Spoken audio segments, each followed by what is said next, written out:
Selalu ada hikmah. Bismillahirrahmanirrahim. Assalamualaikum warahmatullahi wabarakatuh. Alhamdulillah segala pujiannya kepada Allah dan mari kita bersalawat kepada baginda Rasulullah Muhammad sallallahu alaihi wasallam.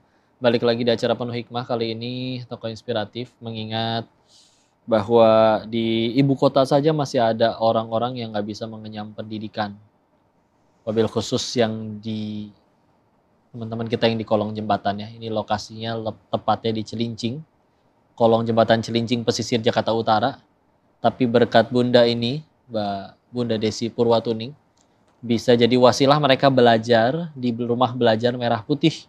Meskipun tentu banyak rintangannya ya, tapi mereka tetap bisa belajar di sana akhirnya. Kita langsung tanya-tanya aja kepada beliau, Bunda Desi. Assalamualaikum warahmatullahi wabarakatuh. Waalaikumsalam Ustadz. Udah sehat nggih? Insyaallah Ustadz. Alhamdulillah. Amin. Semoga Alhamdulillah. Ustadz juga sehat. Amin, mohon doanya. Bunda, Koko pengen gambaran dulu sih, gimana sih kondisi mereka-mereka yang tinggal di tadi ya, kolong jembatan Cilincing, pesisir utara ini. Kayak gimana? Kan orang taunya Jakarta itu kalau dilihat di film-film gedung-gedung tinggi mewah ya. Kalau di situ kayak gimana sih? Bismillahirrahmanirrahim. Ustadz, jadi Merah Putih itu berdiri di lingkungan prostitusi. Jadi bahkan sekolah kami saat ini adalah bekas tempat, kalau kita bilangnya kafe, sebetulnya diskotik. Oke. Nah, jadi dibeli salah satu donatur, dijadikan rumah kami.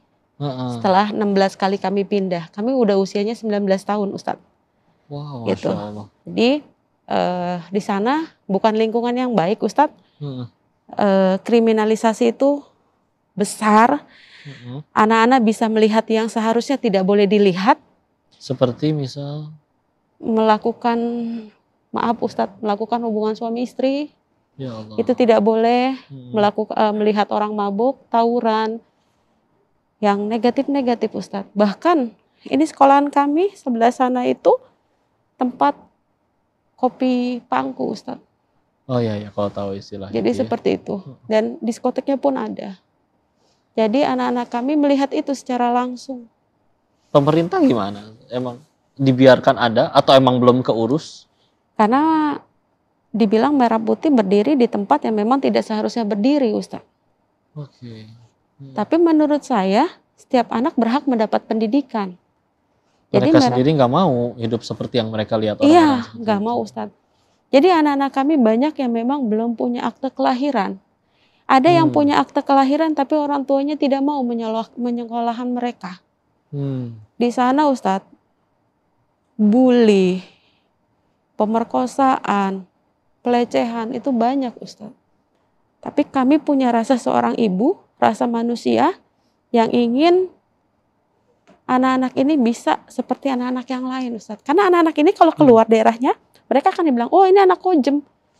Udah negatif. Sebutnya kojem, kolong jembatan. Kolong jembatan, itu. Dan akhirnya didirikan dari tahun 2006. Ya. Waktu itu Bunda sama siapa aja diriinnya? Waktu itu sama almarhum suami.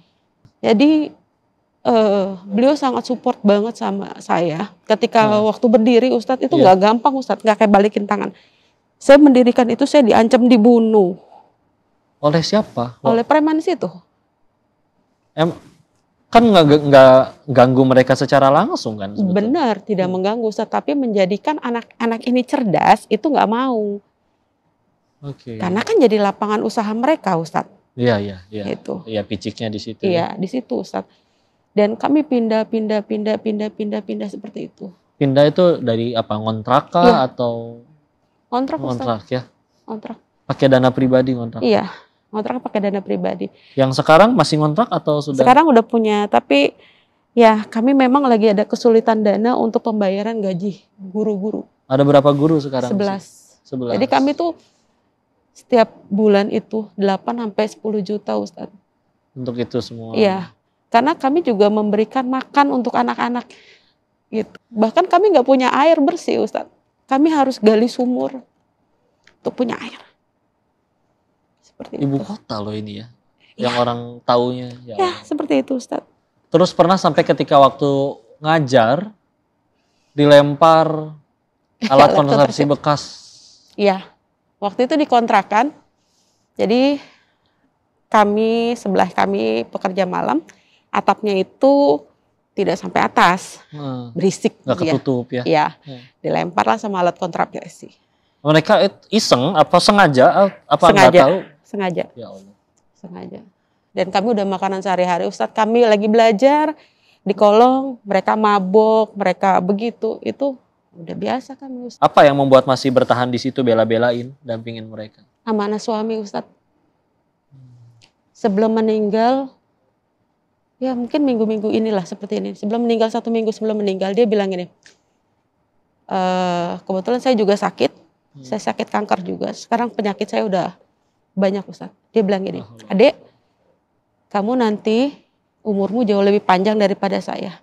Jagain merah putih ya. Pasti nanti ada yang mau bantu merah putih. Dia bilang begitu. Dan kepengenannya dia, satu lagi, insya Allah terlaksana, Ustadz. Bikin panti bayi. Saya insya Allah mohon doanya, Ustadz. Ini ada yang lagi hamil di rumah saya, pekerja malam, mau saya ambil anaknya. Seperti itu. Jadi ada enggak cuman sekali yang mohon maaf pekerja malam hamil, suaminya jelas nggak tahu, suaminya nggak ada, bapaknya nggak tahu siapa, akhirnya anaknya diurus. Ada banyak, Ustadz. La haula wala quwata illa billah. Ya, ini Jakarta loh yang orang taunya orang nyari harapan ke situ tapi ternyata masih ada tempat yang seperti ini di Jakarta. Kok masih banyak sih yang pengen ditanyain untuk itu, tapi kalian jangan kemana-mana, tetap di Kisah Selalu Ada Hikmah.